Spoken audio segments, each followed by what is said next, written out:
And we have to get the bad ones out. We have to do it. We can't let that happen. And we're being very tough on law and order and crime. And I hate to say it because it doesn't seem to go hand in hand. But you can't have people going to churches and coming out and have criminals taking advantage and doing things that nobody wants to even describe.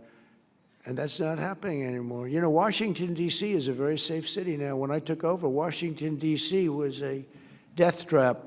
Many people were being killed. 2, 3 a week, they were being killed. Come in from Iowa to look at the Lincoln Memorial, the Jefferson, the George Washington, the monument. And they called the parents, "I'm sorry, sir, your son has been killed." What? Your son has been killed. That doesn't happen. You know, we took out 2,000 monsters out of Washington, D.C. It's not just that we have the troops, and they are central casting. I love them. I think, to me, it looks much more beautiful. You walk down the street, you have 3 guys that are 6'6" and angry-looking people, but they actually are very nice. They're angry when they see criminals. That's all. They get angry. They took Tren de Aragua, and honestly, I don't want to say this, but they beat the crap out of them. They beat the crap out of them. They found that they were doing bad things, and Tren de Aragua didn't want anything to do with these guys. Then we put them in the paddy wagon. We took them back to where they came from. You know that.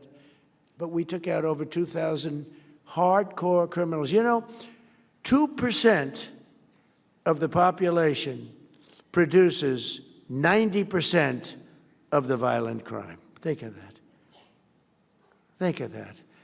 And Washington now is a very safe place. I get it all the time. I go into the White House and people that work in the White House come up, "Sir, I want to thank you so much." Young woman, man. They say, "I walk to work." I couldn't have walked to work. I wouldn't have even thought to walk to work before. They walk to work. The place is booming. Restaurants are opening up. The restaurants were almost going to be all closed. They would have been all closed. You couldn't even go. Even if you got there, the restaurant would be robbed with people sitting there. "Hold up your hands, everybody. Give us your money." And then they'd whack people with the butt of a gun. And Washington is a very safe city. We have almost no crime. And it's a miracle, but it took place very quickly. And it's the same thing for every other place we've gone. In Louisiana, New Orleans, I got a call from the governor, Jeff Landry, great guy, great governor. He said, "Could you send the troops? Because I'll tell you what, this place is out of control."